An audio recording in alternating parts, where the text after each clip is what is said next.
Kerala bank employees federation Palakkad ജില്ലാ convention bank regional office ഹാളിൽ നടന്നു.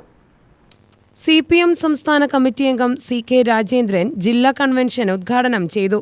തുടർഭരണം ഉറപ്പുവരുത്താൻ എല്ലാ വിഭാഗം തൊഴിലാളികളും ഒറ്റക്കെട്ടായി പ്രവർത്തിക്കണമെന്നും CK രാജേന്ദ്രൻ പറഞ്ഞു. ഇങ്ങനെ ലോകത്തെ മുഴുവൻ ആധിപത്യം സ്ഥാപിക്കാൻ, തങ്ങളുടെ മരുന്നിൽ നിൽക്കാത്ത രാജ്യങ്ങളെ മുഴുവൻ കീഴ്പ്പെടുത്താൻ, ഭരണാധികാരികളെ തട്ടിക്കൊണ്ടുപോകാനും കൊലപ്പെടുത്താനും ഒക്കെ അമേരിക്കൻ സാമ്രാജ്യത്വത്തിന് ധൈര്യം വന്നത് ഈ സോഷ്യലിസ്റ്റ് വ്യവസ്ഥയുടെ തകർച്ച ലോകം കണ്ടതുകൊണ്ടാണ്.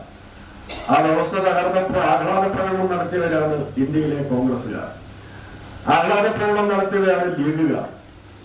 UDF-കാരൊക്കെ വല്ലാതെ സന്തോഷിച്ചു. ഒരു കമ്മ്യൂണിസ്റ്റ് പാർട്ടി നേതൃത്വം കൊടുക്കുന്ന ഒരു ഗവൺമെന്റ് ഇല്ലാതായല്ലോ ലോകത്ത്. ഇപ്പോ അവരെല്ലാം ആഗ്രഹിക്കുന്നു തിരിച്ചു വന്നാൽ കൊള്ളാം, സോവിയറ്റ് യൂണിയൻ. എളുപ്പമല്ല വരവ്. അതാണ് അമേരിക്കൻ സാമ്രാജ്യത്തെ എത്രത്തോളം മേൽക്കൈ ഉണ്ടാകാൻ ഇടയായി. അതെവിടേക്ക് എത്തുന്നു? നമ്മുടെ സമാധാനം പോലും ഇല്ലാതാക്കുന്നു.